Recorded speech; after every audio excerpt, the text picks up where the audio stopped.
ដំណាងព្រះសង្ឃគ្រប់វត្តវាមន្ត្រីរាជការគ្រប់ជាន់ថ្នាក់ពលរដ្ឋប្រុសស្រីគ្រប់វណ្ណៈ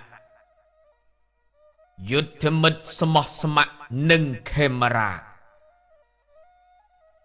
នេះពាក្យពលរដ្ឋមួយនគរពោលផ្ញើជូនពរសាធុការទិសដៅសម្ដេចអគ្គមហាសេនាបតីតេជោហ៊ុនសែនដោយថ្ងៃទី5ខែសីហាសម្ដេចថ្លៃថ្លាតេជោសែនចរចាកផ្ទៃម្ដាយនាដីដែនលើផែនសីមាខេមរារតលះបង់អង្គអាចតាំងពីក្មេងស្វិតស្វាញស្វះស្វែងដោយអំណត់កូនកសិកររៀននឹងវត្តជាអ្នករំលត់សង្គ្រាមខ្មែរនេះថ្ងៃកំណើតមនុស្សអង្គអាច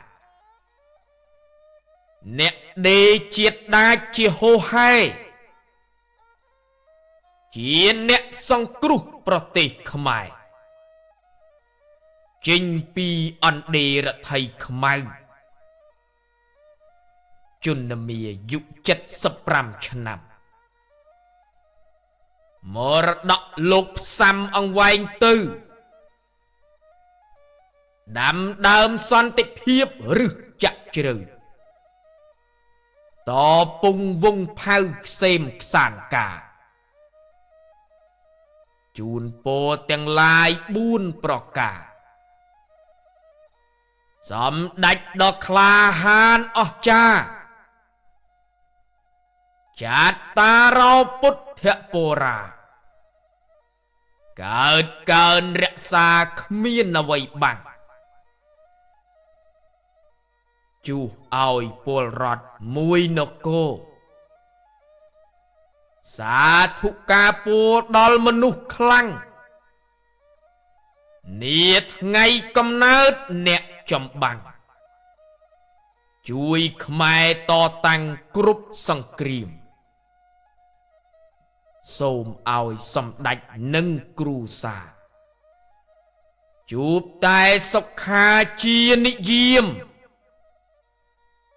ប្រាកដទៅមុខគ្មានទុកទៀមខ្ពុះឯកតនាមនិរន្តរ៍និពន្ធនឹងអានដោយដេចគុណមុខខ្មៅ